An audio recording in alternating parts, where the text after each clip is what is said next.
Assalamualaikum warahmatullahi wabarakatuh. Kita ketemu di pembahasan pertama di materi kursus online teknisi laptop ini. Kita akan mulai pembahasan dengan materi utama. Yang kita bahas itu adalah yang kita akan lakukan perbaikan atau pengerjaan itu adalah motherboard atau biasa kita sebut dengan mainboard. Itu sama aja. Motherboard laptop itu adalah papan atau papan utama yang berupa PCB yang memiliki, artinya di dalam mainboard itu memiliki sistem penggerak, memiliki jalur-jalur dan konektor sebagai penghubung akses dari masing-masing perangkat tersebut. Jadi ini materi secara teori, artinya tetap kita harus memahami, mengetahui bahwa mainboard itu adalah sebuah sirkuit, sebuah papan yang berisi jalur, berisi konektor dan beberapa penghubung untuk mengakses perangkat-perangkat tersebut. Kemudian ini ada contoh-contoh generasi mainboard. Di sini kita bisa lihat beberapa model. Ini model awal, bukan awal sekali, tapi lumayan sudah sangat lawas. Kita lihat perbedaan dari ketiga mainboard ini. Mainboard yang ini memiliki chip dengan 3 chip. Ini adalah prosesor, merupakan satu bagian sendiri. Kemudian ada node bridge, juga berdiri sendiri. Kemudian ada short bridge dan juga berdiri sendiri. Nah, kita beralih ke motherboard berikutnya. Nah, di motherboard ini kita hanya melihat 2 chip.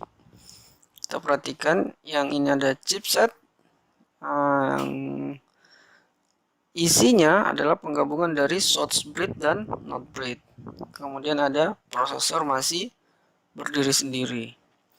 Jadi semakin simple. Nah, bagaimana dengan yang gambar ketiga ini? Ini semakin simple lagi. Coba kita perhatikan, chipnya cuma ada 1. Artinya chip ini adalah penggabungan dari ketiga chip-chip ini di zaman dahulu. Nah, ini. Jadi semakin simple dan semakin cepat rusak kali ya. Nah, ini jadi chip inilah yang menanggung semua beban-beban yang dulunya dibebankan kepada masing-masing chip, sekarang dibebankan oleh satu chip. Jadi wajar jika mainboard atau motherboard sekarang itu lebih cepat rusak dibanding yang lama-lama. Nah, ini arsitektur motherboard. Nah, di sini kita bisa baca keterangannya yang merupakan ilmu atau seni perancang objek. Jadi arsitektur mainboard itu utamanya yang laptop adalah tentang perancangan objek mainboard laptop yang berbasis elektronika. Khusus pada mainboard laptop ada beberapa garis besar tentang perancangan bentuk serta perkembangan dari masa ke masa. Ya, seperti tadi terjadi perubahan yang cukup signifikan, kita perhatikan. Selanjutnya ini maksud perbedaan yang ini. Jadi yang harus, kenapa kita harus mengenal yang lama? Mungkin ada teman-teman yang berpikir, buat apa kita Buat apa mainboard lama ini kita pelajari? Mudik saja langsung yang terbaru. Nah, yang perlu kita ketahui, tanpa mengenal yang lama ini, bisa dipastikan untuk memahami karakteristik yang seri-seri baru akan sangat sulit kita pahami. Kemudian di sini salah satu contoh desain utuh. Aduh, ada suara motor, tunggu.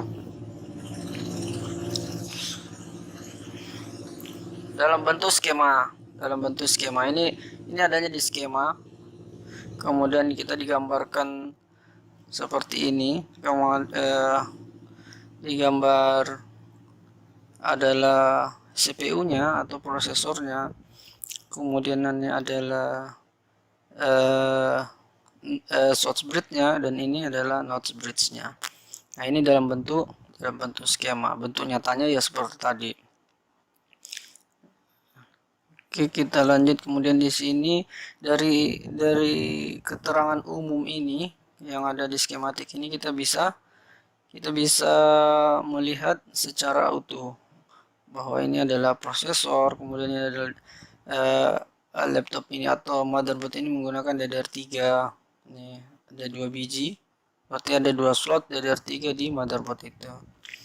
Kemudian ada CRT LCM ini yang mengeluarkan signal gambar, ini dia. Dan ini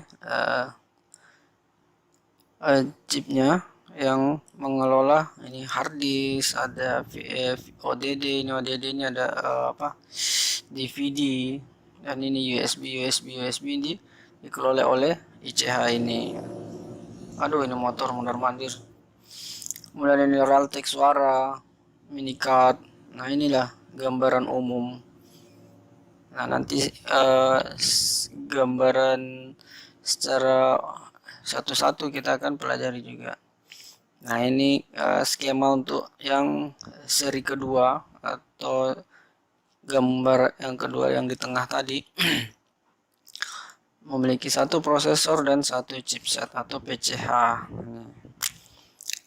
Terus fungsinya atau dia bekerja untuk mengelola apa saja, di sini kita bisa lihat bahwa PCH ini yang mengeluarkan gambar nih, LVDS dan CRT.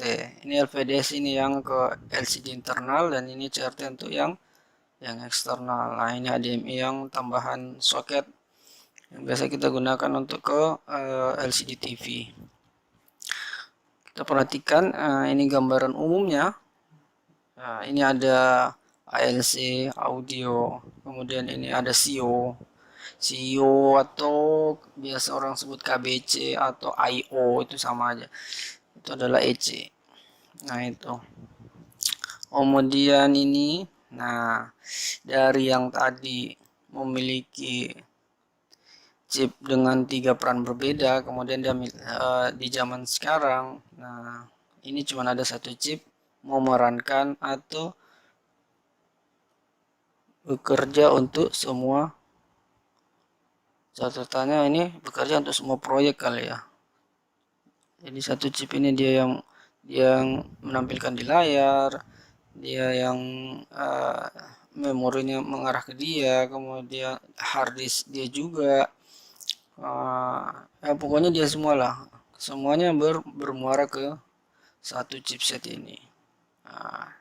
Jadi wajar kalau laptop zaman sekarang cepat rusak dengan